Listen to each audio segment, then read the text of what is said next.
O cristão deve ter sua Bíblia. O cristão, ele tem sua Bíblia nas suas mãos. Amém. O cristão, o seu livro diário, o seu livro de meditação é a Bíblia, é a palavra de Deus. Porque nela nós encontramos a vida eterna. Não se encontra a vida eterna em outro livro. Filosofia de grandes historiadores, jornais, revistas. Se encontra a vida eterna na palavra de Deus. Nelas encontrais a vida eterna, pois elas que testificam do nosso Senhor Jesus Cristo e fala a respeito da nossa salvação. Gálatas capítulo 6, verso 1. Eu quero falar essa noite sobre o testemunho de uma verdadeira testemunha.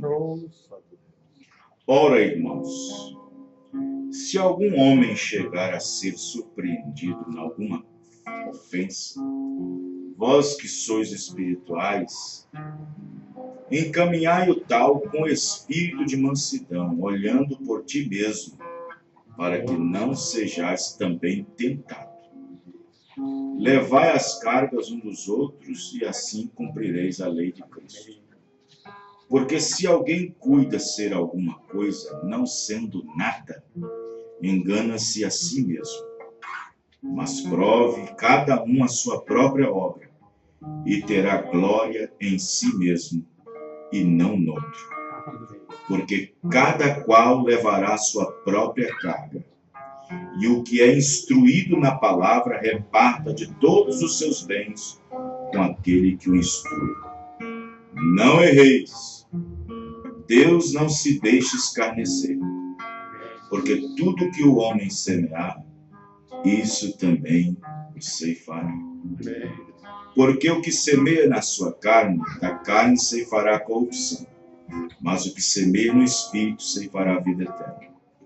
E não nos cansemos de fazer o bem, porque a seu tempo ceifaremos, se não houvermos desfalecido. Então, enquanto temos tempo, façamos o bem a todos, mas principalmente aos domésticos na fé. Vede que com grandes letras vos escrevi, por minha mão. Todos os que querem mostrar boa aparência na carne, esse vos obrigam a circuncidar-vos, somente para não serem perseguidos por causa da cruz de Cristo. Vamos repetir o 12. Presta atenção no 12. O que Paulo está querendo dizer no 12? Todos os que querem mostrar boa aparência na carne, esse vos obrigam a circuncidar-vos, somente para não serem perseguidos por causa da cruz de Cristo. Senhor Deus, aqui está a tua palavra. Senhor, nós sabemos que através dela nós temos a bússola, nós temos o caminho, nós temos a estrada, o caminho pela qual podemos trilhar. Senhor Deus, nesta palavra se encontra o pão da vida, se encontra a vitamina que cada um de nós necessita, se encontra a liberdade e a libertação que cada um procura, que cada um precisa. É conhecendo a verdade, e a verdade nos liberta. Conhecendo a única verdade, e a única verdade é esta que nos liberta. Pois o Senhor nos prometeu que estaria conosco, estaria até mesmo dentro de nós. Abençoa cada irmão, e que a graça do Senhor Jesus alcance a todos, à medida, Pai, em que o tempo vai passando, e a hora vai se encurtando para todos que se vivem nessa terra. Abençoa, Pai. Supre nossas necessidades. Cura os enfermos. Liberta os oprimidos. E que a graça do Senhor possa nos alcançar nessa noite por meio de mais uma ceia, mais uma comunhão na presença do Senhor. Amém. Os irmãos podem se sentar. Glória a Deus. Louvado seja Deus. Muito bem, irmãos. Mais uma vez estamos aqui diante de Deus e de sua palavra, da igreja, dos cristãos, dos assim chamados cristãos, que têm se esforçado e tentado viver uma vida digna do Evangelho, para que através da mesma possamos ter condições de participar da mesa do Senhor, desde que nós estejamos aptos, com condições espirituais, com capacidade discernidora, para então participarmos da mesa do Senhor e no final não sermos achados condenados como cooperadores da morte de Cristo. Dessa feita, nós temos a palavra de Deus, temos uma avaliação, Deus nos dá capacidade de nós melhorarmos a nós mesmos, Deus nos dá tempo, permite tempo escasso para fazer um exame e discernir o corpo do Senhor e depois de então toma este pão e beba deste cálice. Para que comendo e bebendo não tome para si mesmo condenação. Esse é o tempo em que nós devemos estar mais próximos de Deus. Esse é o tempo que nós devemos estar mais identificados com sua palavra. Esse é o tempo em que todas as coisinhas, todos os caprichos e coisas que tomam nosso tempo, que é um desgaste na nossa vida espiritual, esse é um tempo que nós não podemos perder nada. Porque nós estamos prestes a sair daqui. E só quem não está preocupado com sua alma é quem também não está convencido de que algo grande está para acontecer. Mas quem está convencido devidamente está preocupado. E se estamos preocupados é porque estamos convencidos. E se você não chegou a nenhuma preocupação, não chegou a estar preocupado, se não corre sobre você nenhuma preocupação, se não há em você nenhum desespero bom, não um desespero ruim, mas um desespero de averiguação, um desespero de corrigir algumas falhas, de corrigir algumas brechas, de fechar, de tampar alguns buracos. E Deus, como Ele está sendo longânimo conosco, nós não queremos tomar essa longanimidade, esta benignidade, esse tempo escasso, abreviado, e fazer desse tempo um desperdício. Lembre-se, existe escritura na Bíblia, no livro de Apocalipse, que diz: dei tempo para que se arrependesse. Dei tempo para que se consertasse. Dei tempo para que se aplicasse.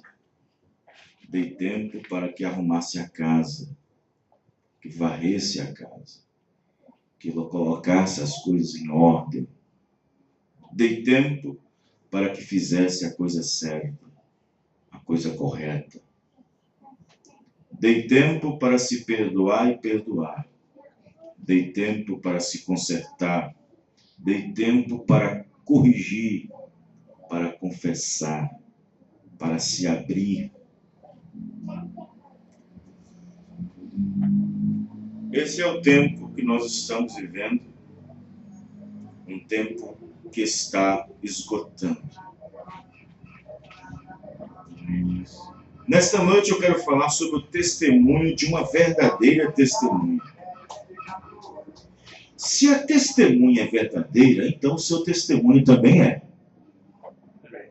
Não existe uma testemunha que seja verdadeira e que seu testemunho não seja. Seria um paradoxo. Mas antes disso eu quero falar algumas coisinhas de características.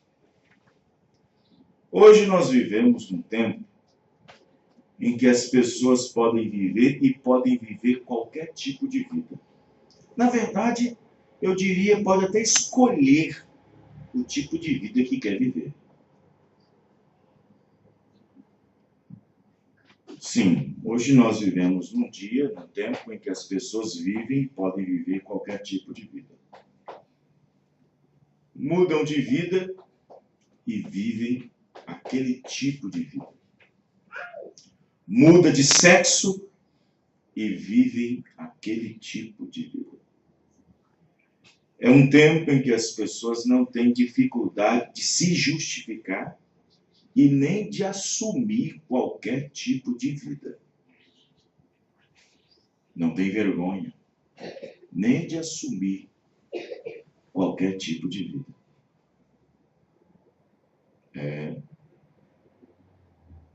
Não tem. Mas viver uma vida cristã, que é um tipo de vida que está acima de qualquer vida vivida, qualquer tipo de vida ser levada, viver uma vida cristã é o tipo de vida mais difícil que tem para se viver. Quem está me entendendo? Lembre-se o que eu disse a princípio. Hoje nós estamos vivendo um tempo em que as pessoas vivem e podem viver qualquer tipo de vida. Eles escolhem a vida que querem viver. E certos tipos de vida eles não têm nem vergonha de assumir que vivem aquilo. Não tem nem vergonha de dizer.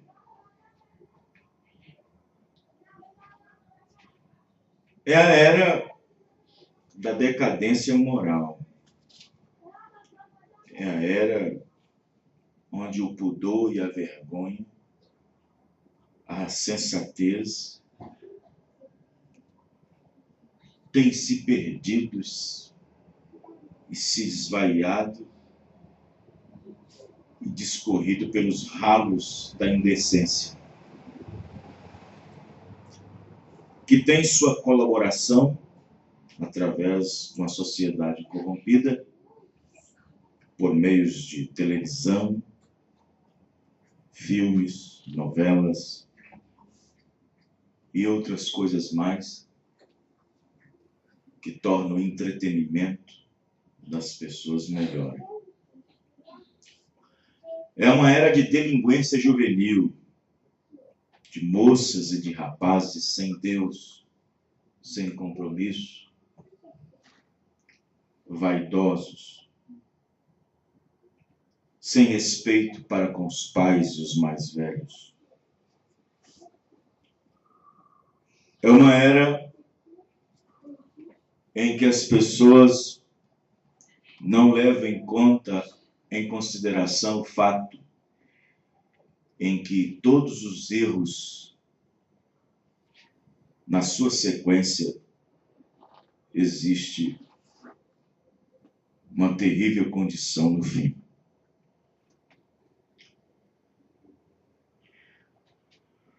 E, no entanto, diante de um mundo tão pecaminoso, tão enraivecido, diante de um mundo em que as pessoas dão testemunho de cada coisa, Outro dia, no metrô, vindo de Belo Horizonte para Contagem, 2 rapazes estavam dentro do metrô cantando, vangloriando do que tinha feito. Se vangloriando do que tinha feito. E diziam entre um e o outro: você viu o que nós fizemos? Vocês viram o que nós fizemos com aquele cara? Demos um pau nele, demos uma lição nele. Você viu o que nós fizemos com a velhinha? Nós somos o cara. Nós somos isso. Ou seja, as pessoas não têm vergonha de dar esse tipo de testemunho.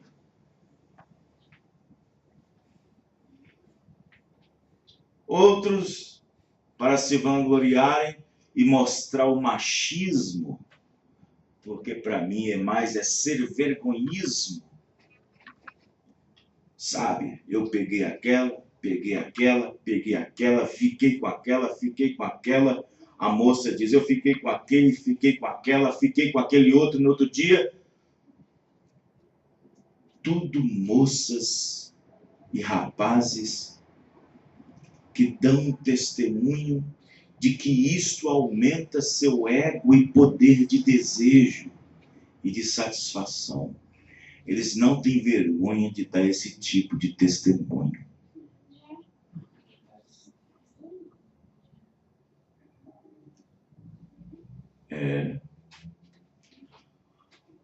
O rapaz assume na frente do pai: eu sou gay, eu sou isso. Ele vai na televisão e diz para todo mundo que ele é homossexual. Ele vai lá e diz que já beijou homem, já beijou mulher. Eles dão testemunho em rede nacional, pública. Eles não têm vergonha de dar testemunho. Presta atenção no que eu vou dizer aqui, irmãos. Se Satanás está encorajando seus filhos a dar esse tipo de testemunho sem vergonha nenhuma, quanto mais nós que somos filhos de Deus, amém, irmão? Que deveríamos dar testemunho de Cristo sem nenhuma vergonha. É verdade.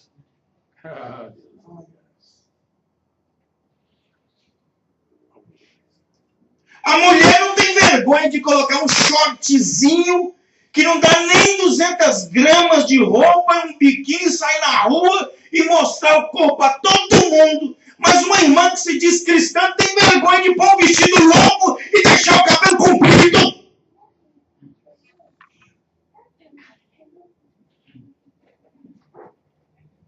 Santo Deus.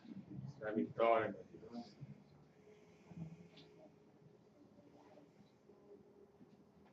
Nós estamos vivendo num tempo que as pessoas perderam o temor, perderam a vergonha.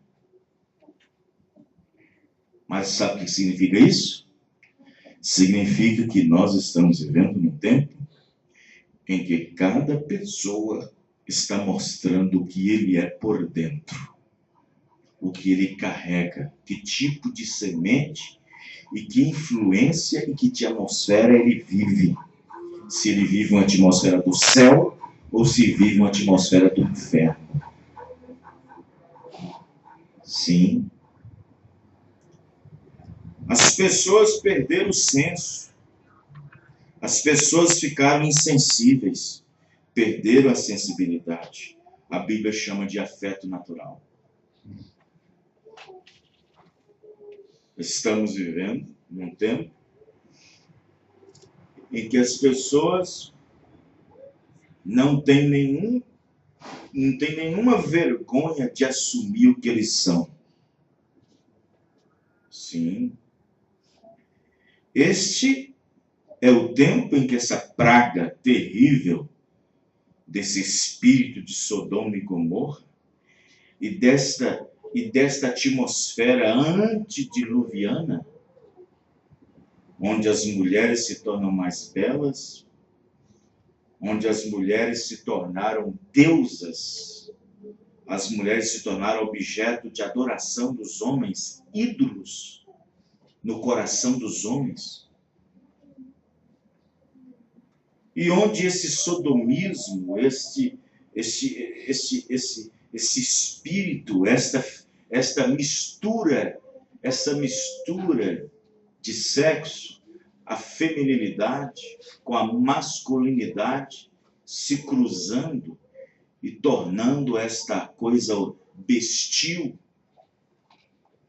esta aberração que nós temos hoje, de um mundo avesso de cabeça para baixo.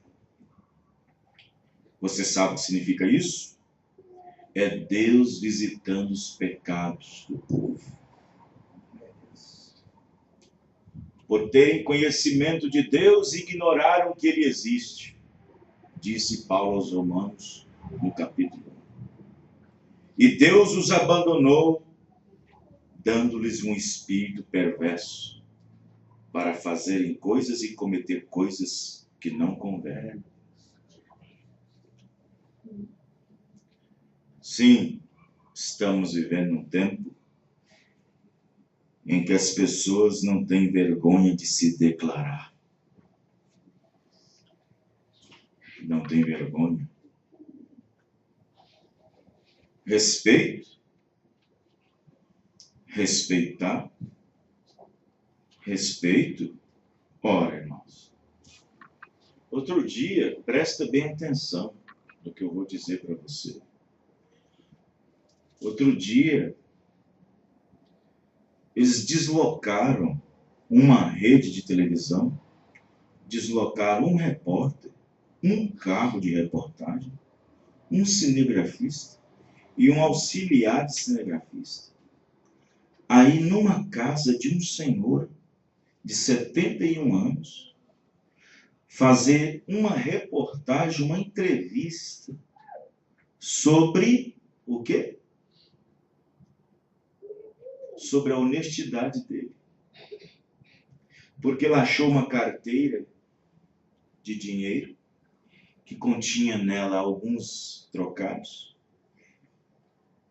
Dinheiro que facilitaria ele algumas coisas. E ele foi correndo na delegacia devolver. Então isso foi motivo para dar matéria. Isso quer dizer o quê? Honestidade hoje é assunto. Hoje a honestidade é assunto para matéria de televisão, porque está tão escasso, está tão longe, está tão difícil de achar um honesto, um sincero, que quando acha um que age normalmente, que age adequadamente, é motivo para poder fazer uma reportagem da Ibope. Quem está entendendo, irmãos? Sim. Antigamente, uma moça ser virgem, ela era pura perante a sociedade. Uma moça ser virgem, ela era pura perante a sociedade, perante os pais. Ela era uma moça que alcançava respeito dos demais. Hoje, uma moça na escola se declara virgem, ela é motivo de bullying, é motivo de chacota e de piadinha na escola. Se ela se declara virgem. Antigamente o rapaz esperava a sua moça e o casamento e o namoro era correto. E hoje em dia, se um rapaz numa sala de aula ou num banquinho da praça dizer que nunca namorou, ele é motivo de piada, de deboche e de bullying.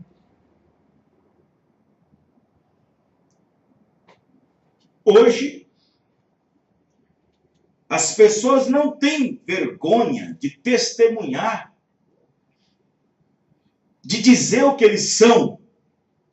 Não tem vergonha de dizer o que ele é. Não tem vergonha de dar testemunho do que ele faz, do que ele deixou de fazer. Hoje, o erro é uma virtude. A mentira é uma façanha.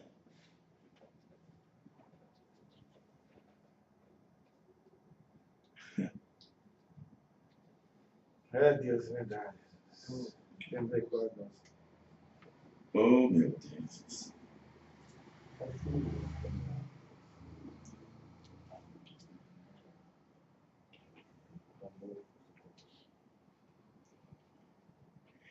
Na mensagem, o testemunho de uma verdadeira testemunha, eu quero ler aqui, parágrafo 71. A única razão que eu sou um pensador calvinista vem de Calvino. Calvino pregava a predestinação. E o irmão Branham cria em predestinação porque é Bíblia. Sobre a segurança do crente. É porque eu creio que quando um homem ou uma mulher está em sua mente correta, que é o tempo de aceitar o Senhor Jesus e ter tudo isto selado então, de uma vez por todas.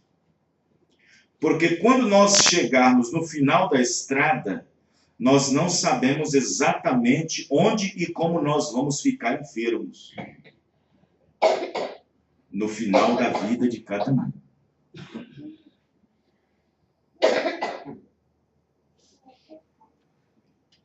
A estatística diz que morre mais gente entre 17 aos 28 anos do que entre 60 aos 78 anos. Normalmente, aos 60 aos 78 anos, essas pessoas estão desenvolvendo um quadro de enfermidade ao longo da vida, e entre os 17 aos 28 está gozando de uma saúde. Mas por quê? Porque nós temos uma delinquência juvenil de jovens descomprometidos. Para começar, nós temos uma geração que os princípios já foram embora. Filhos estão vindo ao mundo através de concepções que não vêm de acordo com a Bíblia. A maioria dos nascimentos são nascimentos ilegítimos perante a Bíblia. Perante a Bíblia.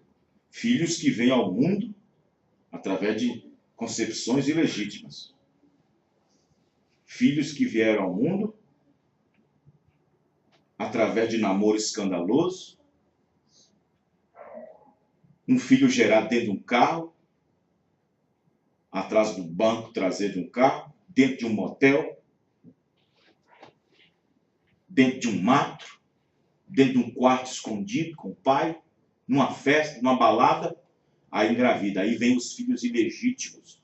Aí nós temos uma sociedade de ilegítimos. Que não tem as bênçãos, que não vem diante de acordo com as Escrituras. Os irmãos estão entendendo, irmãos? A gravidade da situação.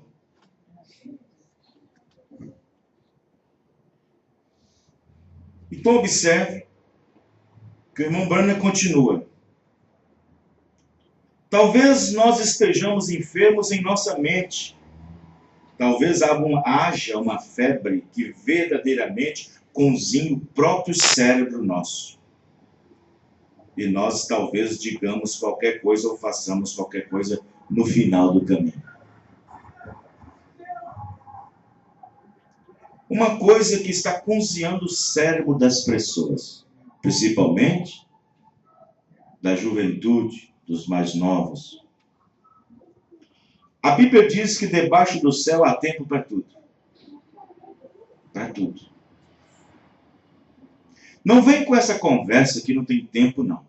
Porque se você falar que não tem tempo para isso, você está dizendo na cara de Deus que ele é mentiroso.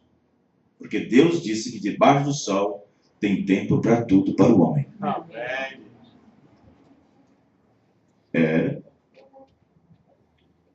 Você sabe que esses mecanismos que nós temos hoje é para explodir a mente das pessoas. É para deixá-las insanas. Fizeram uma descoberta na China.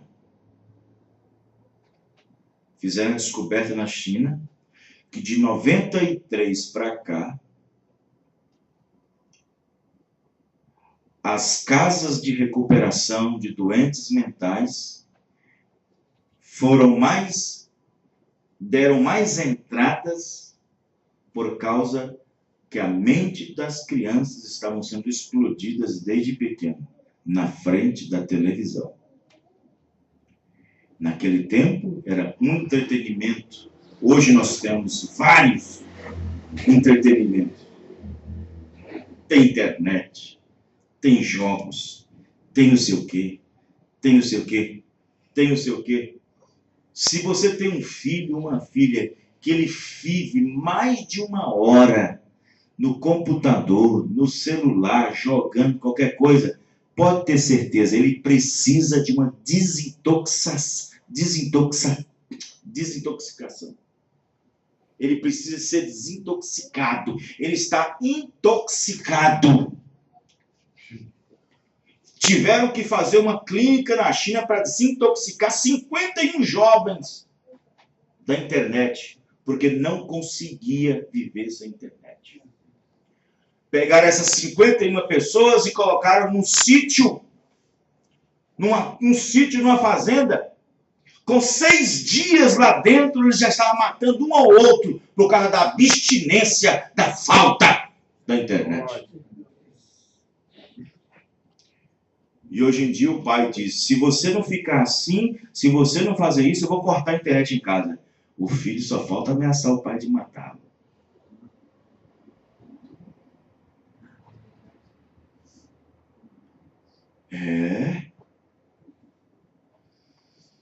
Aí nós temos o quê?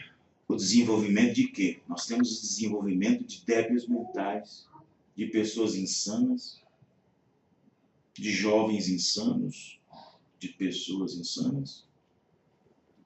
Sim. E nós também. E nós cristãos também. Você acha que nós estamos longe disso? Não estamos, não.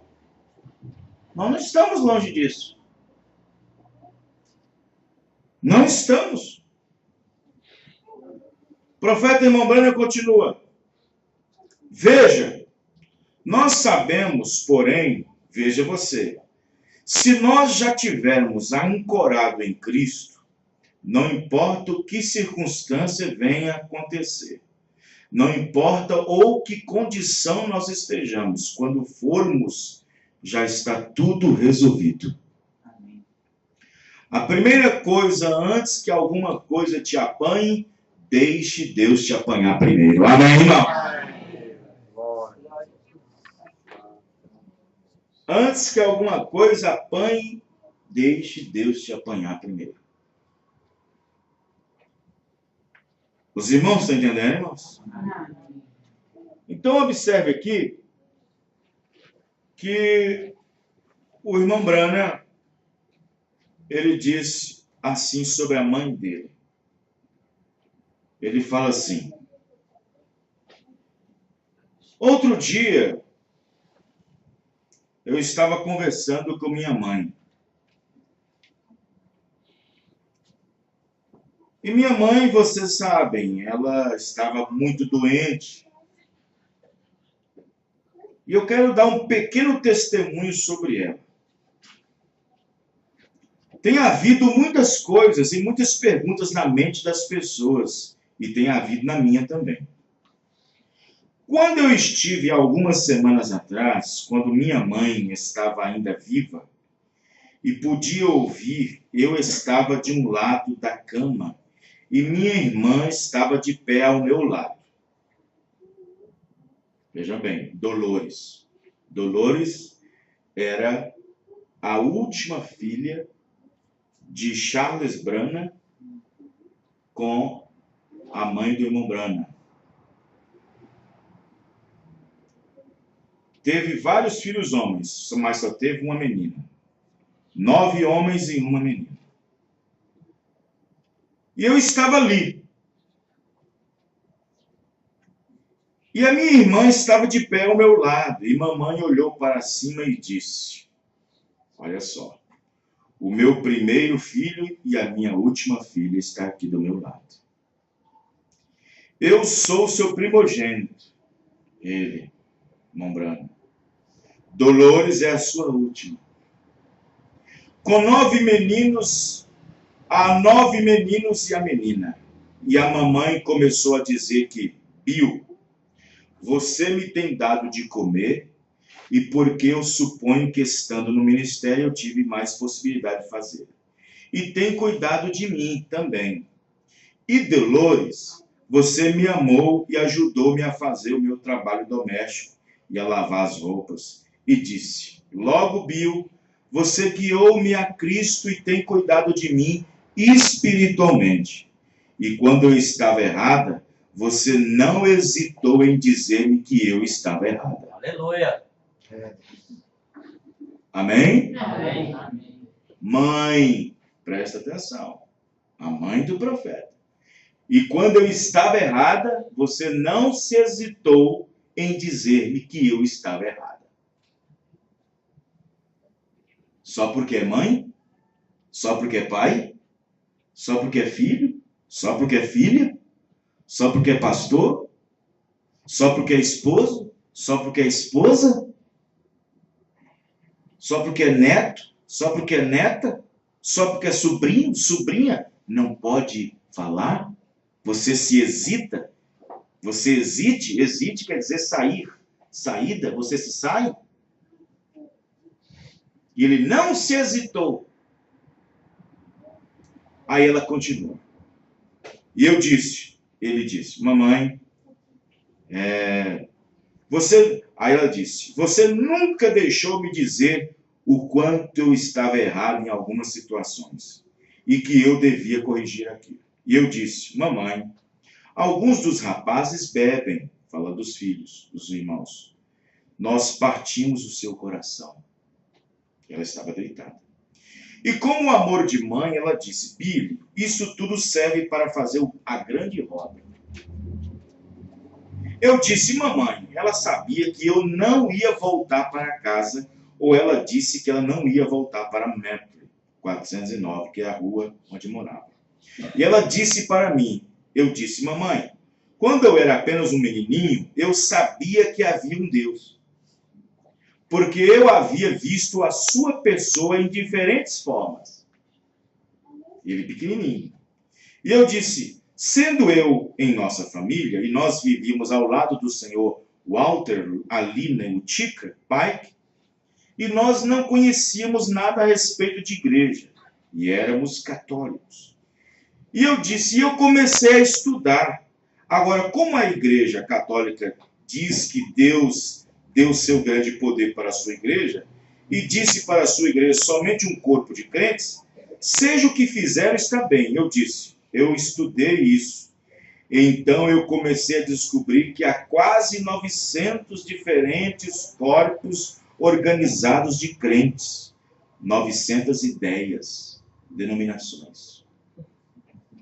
Então, se Deus deu sua autoridade à sua igreja, apenas descartem esta palavra. Vocês não necessitam dela. Isso é apenas uma história, então. E então vocês podem seguir adiante e fazer o que seja o que vocês quiserem fazer. Estejam bem. Não a Bíblia. Porém a igreja, seja o que for que a igreja diga, mamãe, eu não poderia basear nenhuma fé. Porque a igreja católica diz uma coisa, a luterana diz outra, a batista diz outra, a adventista diz outra, a quadrangular diz outra, a pentecostal diz outra, e metodista diz outra, e ambas e todas estão erradas. Vê? E cada um aponta para a outra o seu erro. Porém eu disse, mamãe, o que eu fiz? Eu voltei a ler a Bíblia outra vez. Ainda uma criança, ainda um jovem. E eu ensinei exatamente da maneira que os apóstolos ensinavam. Eu nunca variei nem um pouquinho.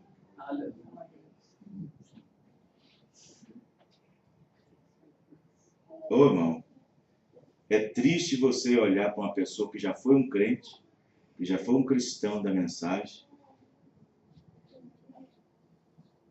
que já foi um cristão da mensagem, e você vê ele passando na rua, vê ele passando no bar, ou você vê ele num estabelecimento, vê ele num lugar que não é lugar de cristão estar, que não é lugar de crente estar, que não é um lugar de uma pessoa que se chama cristão, que se serve a Deus, que ama a Deus, de estar fazendo ou jogando, ou lendo, ou vendo, ou fazendo. É triste você olhar e a pessoa jogar todo o testemunho no lixo. Os irmãos entendem? É triste. Principalmente quando você ouve de um crente da mensagem. Eu já fui da mensagem. Que coisa, irmãos. Eu já fui da mensagem. Irmão, presta bem atenção. Trata a mensagem como se fosse uma igreja, uma denominação. Não existe esse negócio, eu já fui da mensagem. Não existe isso não, gente. Existe assim, ó, eu já fui da batista, metodista, presbiteriano, quadrangular. Isso sim. Mas eu já fui da mensagem. Não existe isso não. Porque para começar, as pessoas pertencem a uma denominação. Nós não pertencemos a uma denominação. A denominação se apodera das pessoas. Se apodera da sua fé. Se apodera do seu bom senso. Da sua boa fé. Se apodera das suas boas obras. E enriquecem seus cofres. Mas não. Nessa mensagem não é assim. É Deus que se apodera de nós. É Deus que se apodera. Não existe esse negócio. Eu já pertenci à mensagem. Eu já fui da mensagem. Não existe isso. Quem é da mensagem sempre é da mensagem. Seu testemunho fica sempre.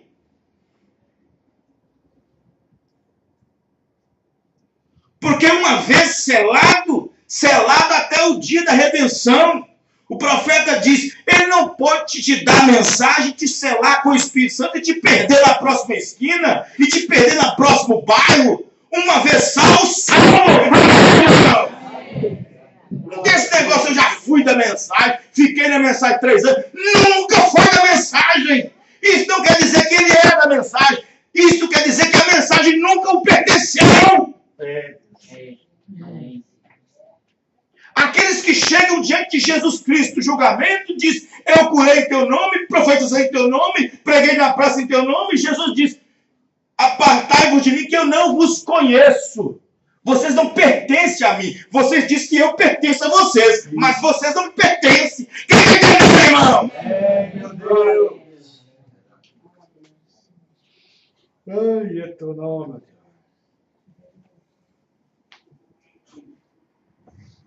E outra coisa que eu vou dizer para você aqui, presta bem atenção, é as palavras do profeta. Está gravado, está sendo gravado, é as palavras do profeta. Eu posso provar para qualquer pastor, para qualquer ministro na mensagem. O profeta diz que quando um cristão que faz parte do corpo de Cristo, quando ele se desvia para cometer o mal, o profeta diz, ou ele logo vem imediatamente para o corpo, outra vez se arrepende e se acerta, ou Deus tira ele e leva para casa. Agora, quanta gente que você vê afastada da mensagem 10 anos, 20 anos, e nada aconteceu.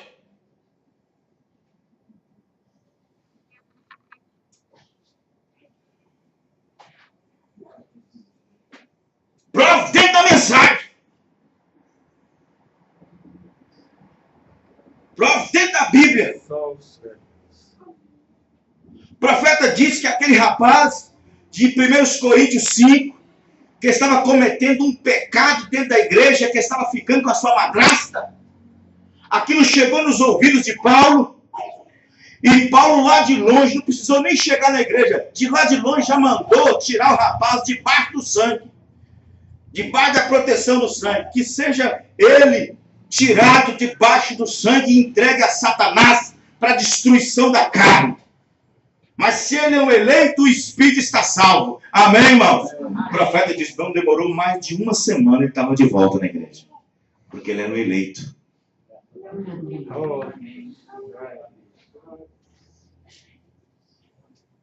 O profeta disse, se um membro do corpo de Cristo, se ele realmente faz parte do corpo de Cristo, faz parte do corpo, da eleição do corpo, se ele é um eleito, e se seu testemunho tem que ser diário, E se ele é um cristão que foi batizado com o Espírito Santo, pela qual Deus não pode perdê-lo, o profeta diz, se ele desviar um pouquinho e começar a errar um pouquinho no mundo, ou o profeta diz, ou ele volta e imediatamente se arrepende, se acerta, ou Deus leva ele para casa mais cedo. Aí você tem crente da mensagem, eu fui da mensagem, tem 20 anos parado, 15 anos parado, 10 anos parado, que negócio é esse?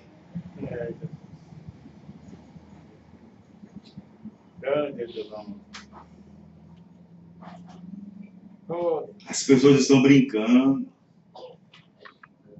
As pessoas estão igual. Tem crente da mensagem agindo igual denominação. Um dia eu volto para a mensagem. Como se fosse denominação. Um dia eu volto. Como se fosse denominação. Como se fosse igreja denominacional. Irmãos, as pessoas trazem as pessoas para a igreja, mas no corpo de Cristo quem traz é Cristo. Amém. Amém.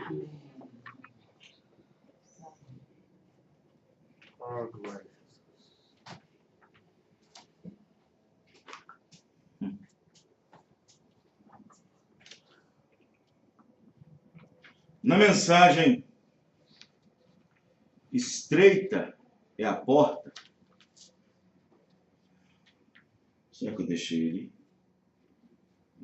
Estreita é a porta, acho que eu deixei ele, né?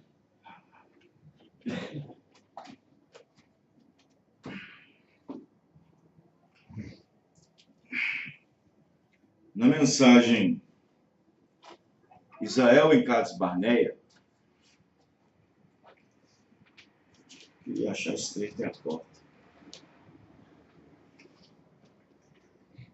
Israel em Cades Barneia, no parágrafo 71,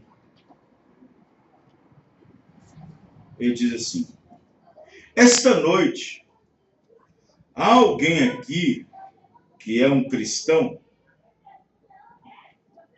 que é um homem ou uma pessoa de Deus? Presta atenção. Você tem que prestar atenção nas palavras do profeta. Nas palavras. Presta bem atenção. Você que tem sido negligente no caminho, ou seja, no caminho, mas negligente. Quem está entendendo, irmãos? Andando, mas mancando. Quem está entendendo, irmão? No caminho, andando, mas mancando. Você não tem feito o que Deus te fala? Você tem estado em suas altas e baixas, sempre indo e vindo, sempre fazendo o que não devia fazer? Devo dizer, você nunca foi convertido. Você está apenas no meio dos outros que são. Você tem ouvido coisas que você não deveria ter ouvido? Você tem feito coisas que não deveria e você quer que Deus te perdoe? Eu não estou dizendo para aqueles que não estão no caminho. Estou falando para aqueles que estão. Quem entendeu, irmãos? E você quer um novo começo nesta noite de Santa Ceia? Levanta a sua mão. Glória a Deus. Olha só. Eu fui o primeiro a levantar. Agora, se eu não estivesse andando no caminho, eu não podia nem levantar. Eu tinha que sentar com o pastor, conversar com ele primeiro. Quem é, irmãos? Amém. Vê! Aí está. Você tem feito coisas que não deveria. Um dia, uma mãe, diz o irmão Branham, irmão Branham diz o seguinte, que o cristão é assim. Deus trata nós como filhos. Certo? E nós somos filhos de Deus. Você crê que é o filho de Deus? Mas como que você é um filho de Deus? Quando você nasceu, deram-lhe um certidão de nascimento. Não foi assim? Mas quando você nasce no reino, qual é a certidão que você mostra? Quando você nasce no reino de Deus, qual é a certidão que você mostra que você nasceu? Aí o profeta diz, a vida que ele viveu, você passa a viver. É o testemunho. Amém, irmãos? É a única coisa que você leva. não levamos mais nada nessa terra a não ser o testemunho. Você não leva casa, você não leva carro, você não leva nada. Para começar, está tudo explicado. Quando eu nasci nu. Quando eu não nasci com joias no pescoço, já com terno e com sapatinho, já nasci nu. E quando eu voltar, alguém pode colocar um terno em mim e um sapato bonito, mas a terra vai comer tudo. Os irmãos entendem, né, irmãos? Aí, olha como é que Deus trata seus filhos. Uma mulher colocou um filho escorado na parede, assim. Escorado na parede. Já tinha mais ou menos 1 ano e meio, mais ou menos. E ela ficou a uma distância de uns 3 a 4 metros. E disse, vem filho, vem. E ele querendo sair da parede, querendo sair para ir lá, mas com medo. Não estava muito seguro que podia caminhar, dar seus primeiros passos. Não é assim? E ele estava ali, queria ir, mas não queria ir com aquela coragem. E de repente ele pulsou para ir contra a mãe. A mãe tem um sentido de segurança, não tem? Para o filho. E ele foi. Caiu, pá, caiu no chão. A mãe foi lá correndo e pegou e colocou ele em pé. Não colocou ele na parede, não. Colocou ele em pé onde ele caiu. Aí voltou para lá. Vem, filho, agora. Vem. Ele ficou balançando e deu um passe. Pá, caiu de novo. Ela foi lá correndo e pegou ele. E colocou em pé onde caiu. E ele vai lá e fala. O profeta diz, é assim que Deus trata os seus filhos. Se você estiver caindo, deslizando, mas no caminho, amém, irmão? Em direção a Ele, amém, irmão? Pessoas que erram, que cometem coisas fora do caminho, que estão caindo, deslizando, com seus erros fora do caminho. Meu Deus.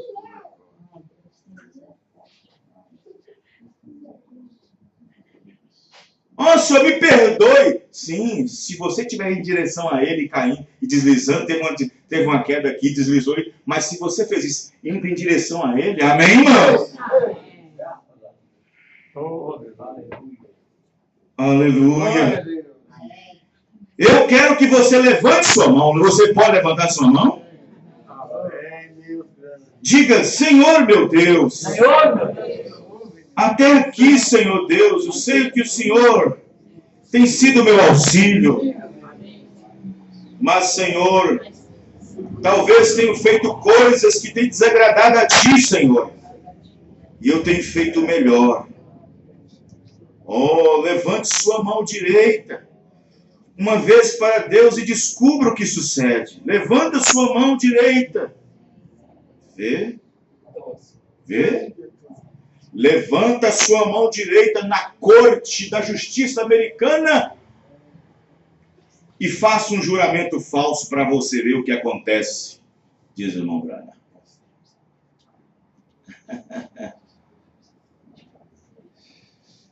Os irmãos estão entendendo, irmãos? Veja a situação. Levante sua mão direita na corte americana e veja o que acontece se você der um testemunho falso. Seria apanhado por isto. Levante sua mão para Deus e faça um juramento. Amém, irmão? Um propósito. E então observe, se aquele propósito estiver correto, Deus começará a trabalhar nisso.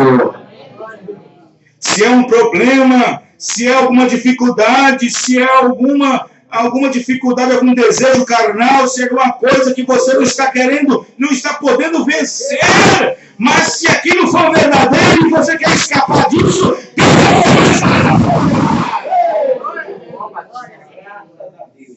amém, irmão? E então Deus começará a trabalhar. Amém? E depois que isso acontecer, você não terá vergonha de dar seu testemunho. Amém. Você não terá vergonha. A mulher não. Depois que o Espírito Santo entrar, você não terá vergonha de dizer para todo mundo que eu sou uma cristã. Você não terá vergonha de ter seu cabelo comprido. Você não terá vergonha de entrar e sair com sua Bíblia na mão. Amém. Você não terá vergonha de, na hora do almoço, apresentar aquele almoço Pode estar o restaurante cheio, você fazer oração em agradecimento a Deus. Você não terá vergonha lá no seu trabalho, na cantina, na hora de tomar o café. Você não terá vergonha de apresentar aquele café diante de Deus. Se você não faz isso, você está envergonhando o seu testemunho.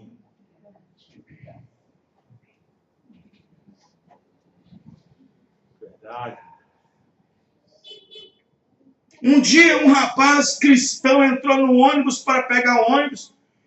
E antes dele sentar, disse: ô Senhor, abençoa o motorista abençoa esse ônibus, nada acontece. O outro disse que não precisa disso não, porque o motorista é responsável.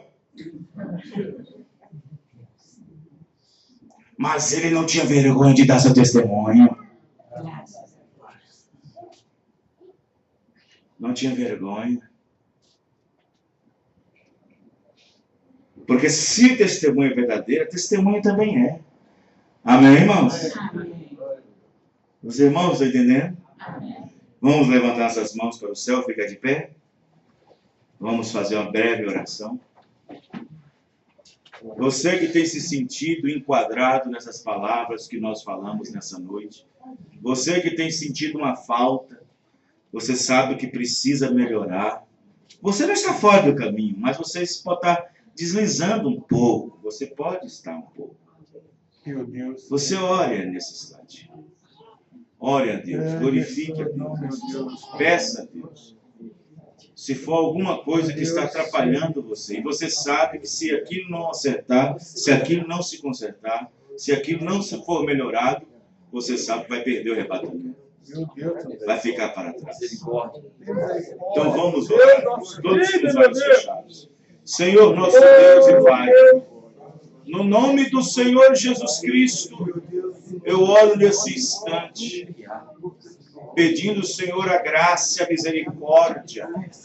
Ó Deus, aqui está, mãos levantadas. O Senhor vê a nossa sinceridade, o desejo de nosso coração. Ó Deus, para os jovens o Senhor disse: fuja dos desejos da mocidade. Para os velhos, o Senhor disse para serem moderados. Ó Deus, tem misericórdia. Abençoa, Senhor Deus. Perdoa nossos pecados. Perdoa nossas falhas. Abençoa cada irmão, cada irmã. Abençoa nessa noite a ceia de cada um. E que a graça do bom Deus possa receber as petições do coração e a mudança necessária que nós precisamos, porque nós sabemos que se algo não mudar, não haverá mudança de corpo também. Senhor Deus, perdoa nossas falhas, no nome do Senhor Jesus Cristo. Amém e amém. Livro de 1 Coríntios, capítulo 11, para a Santa Ceia.